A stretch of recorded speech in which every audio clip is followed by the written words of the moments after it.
Hi, everybody. We are here today to talk about the second Red Scare, which is the one most people have heard of. It's the one that happens in the 1950s. Now, remember, red is supposed to be the color of communism. So, this is everyone going to be afraid of communism. Your big objectives today are what was the impact of the Red Scare after World War II? And then what role did espionage or spying play in the Red Scare? Today, we are working with Tennessee U.S. History Standard 76, which is going to be analyzing the causes and effects of the Red Scare that followed World War II, including how America felt about communism in China, McCarthyism, blacklisting, Alger Hiss, J. Edgar Hoover, Estes Koffer, and the Rosenbergs. I'm actually not going to talk about Estes Koffer because he's almost never on the EOC. But in case you want to know who he is, he was a Tennessean who served in the House and Senate during this time period. He was actually accused of being a communist by his Democratic rival. Now he was a Democrat. This is whenever they were both running for the same seat. It's weird. Okay, I'll explain it in class. All right, so to start with, you need to know that we, as Americans, are terrified of communism.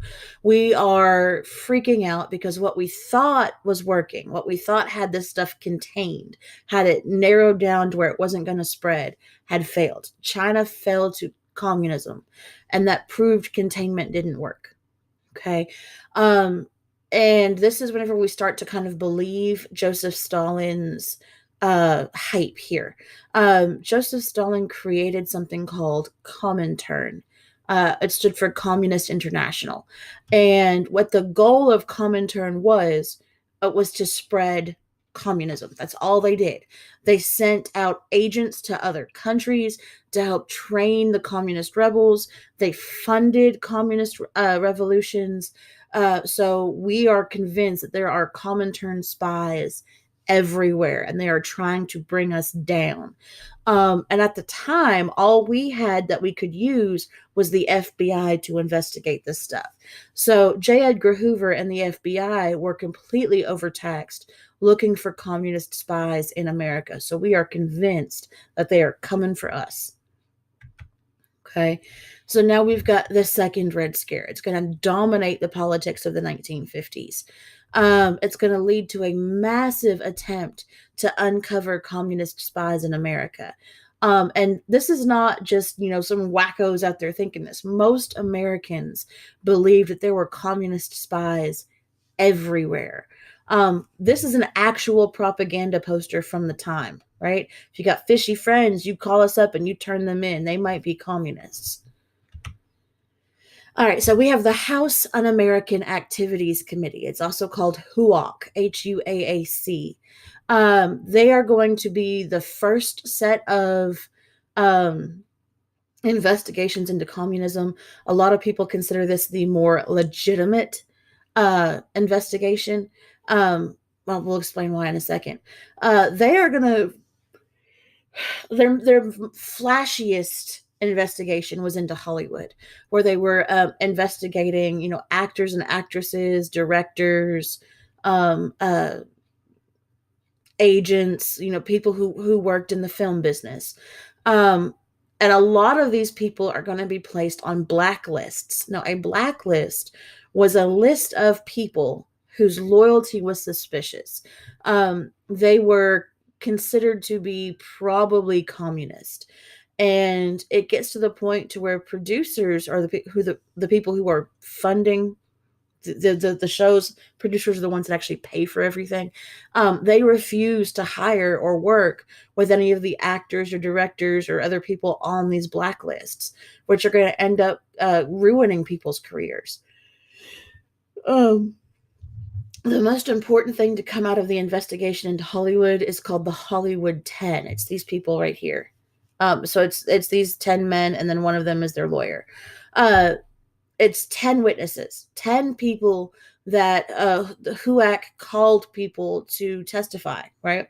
These are 10 people from Hollywood. They were called in to come before the House Un American Activities Committee and prove they weren't communist. And they refused to show up. They won't even testify. They call this a farce. They call it a witch hunt, and they're not going to do it. And they are all going to get sent to prison for contempt of Congress because they refuse to testify. This picture is actually taken in front of the U.S. Marshals building right before they go get fingerprinted because they are in contempt of Congress.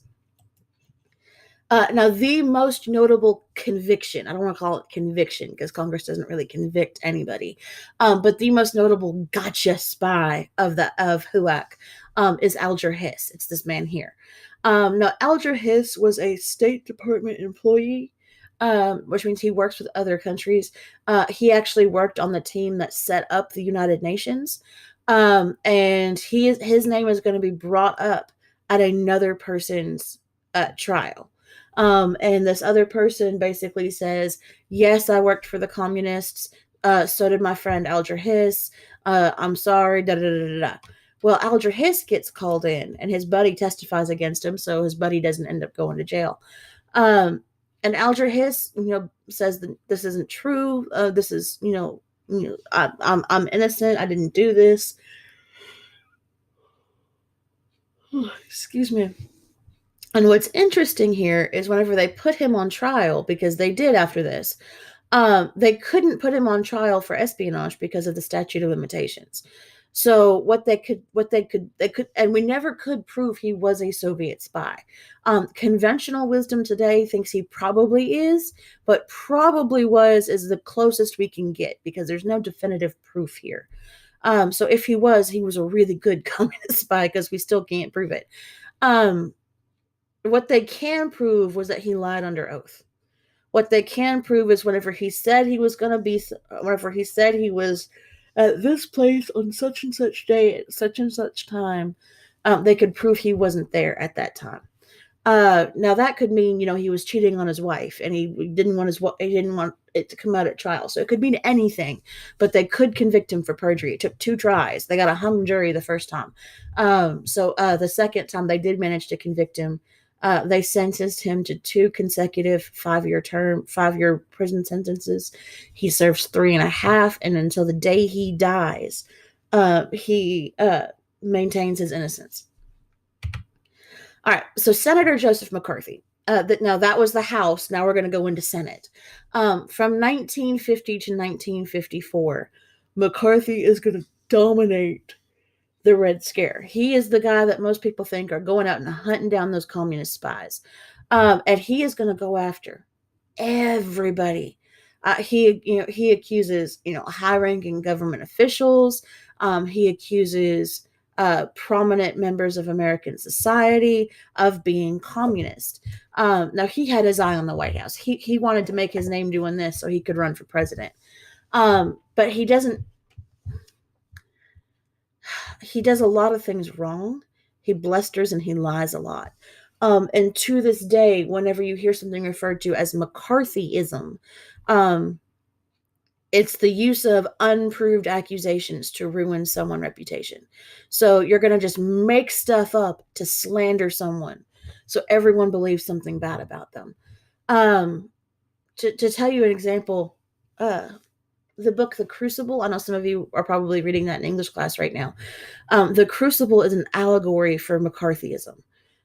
It was written during this time period, and it was, showing how, how in the book, the girls who accuse everyone of being witches, and to keep the heat off of themselves, they just accuse somebody else of being a witch.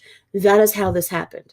To prove you were a loyal American and you weren't communist, the only way that could work, that he would let you go, was if you came in and testified before him and you said, I'm not communist, but here's a list of the people I work with who act hinky, who act shady, and they might be communist. You need to look into them.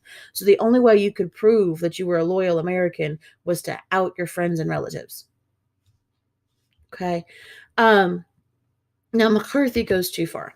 Like most people, he bites off more than he can chew.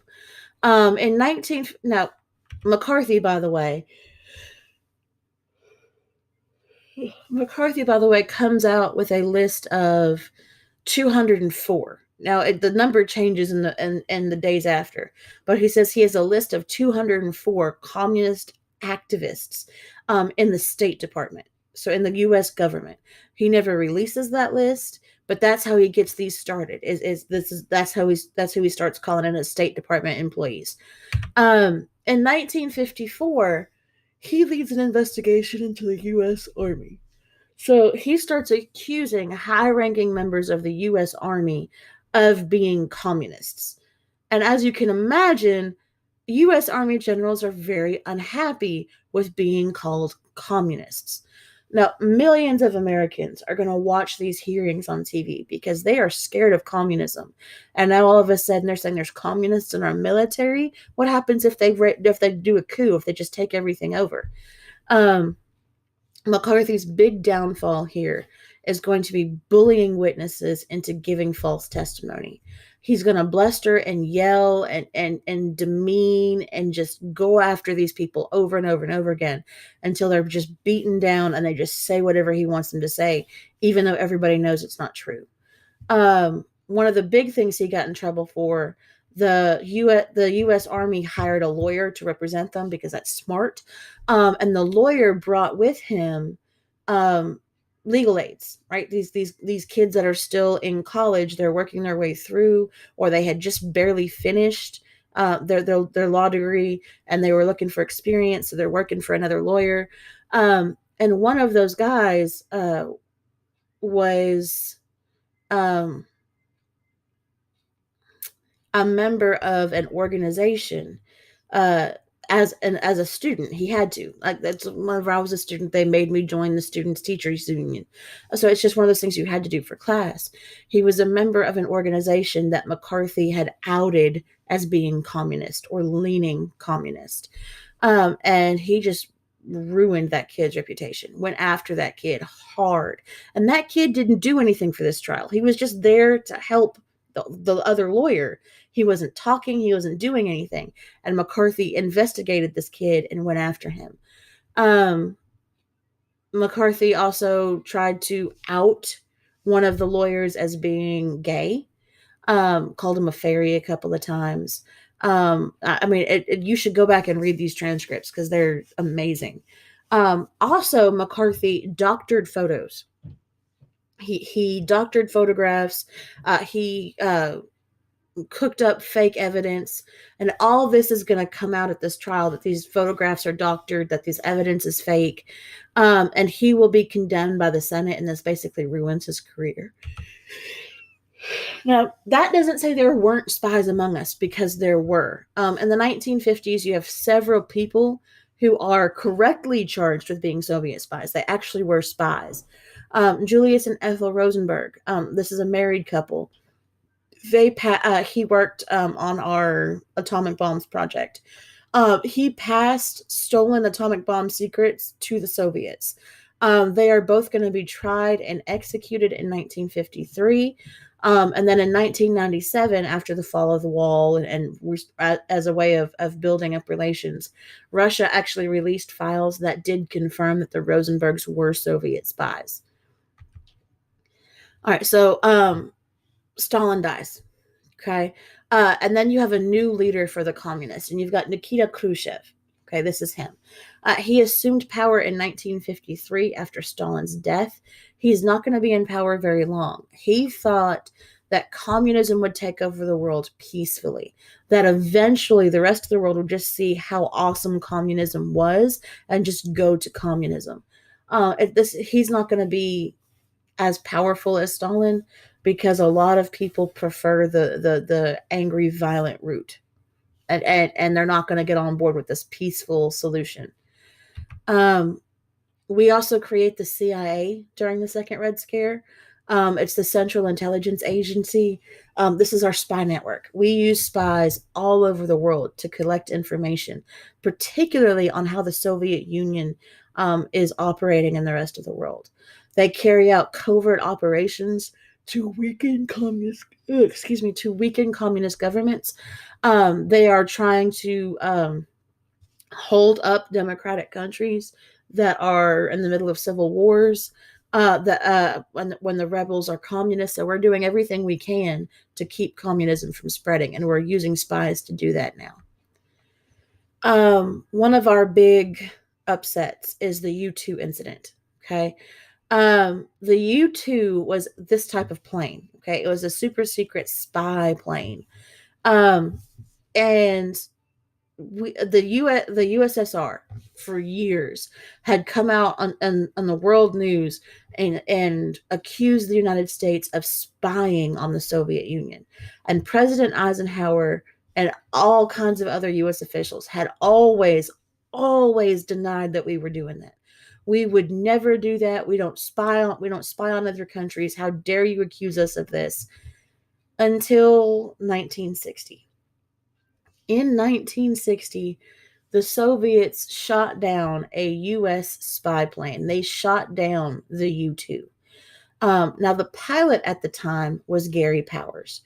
And a lot of and they call the Soviets call us, we're spying on them, and Eisenhower does his normal thing where we don't spy on you. How could you accuse us of such a thing? We don't do that. And then the Soviets pull out the plane and the pilot, whose name was Gary Powers, and they pull out the photographs the plane had taken, and they say, "What do you got to say about this?" And we really don't have anything to say because we were doing it. So America becomes the bad guy because we were actively spying on the Soviet Union. A lot of Americans considered Gary Powers to be a bad guy here. They considered him to be a traitor because one of the things he was supposed to do is, if he ever got shot down, was destroy the photographs in the plane. Right? There's a button you could do that would burn that, and then kill himself. And he didn't. Whenever he got shot down, his training just kicked in, and he did everything he could to survive. And because he lived, the Soviet Union had proof that we were spying on them. And that is it.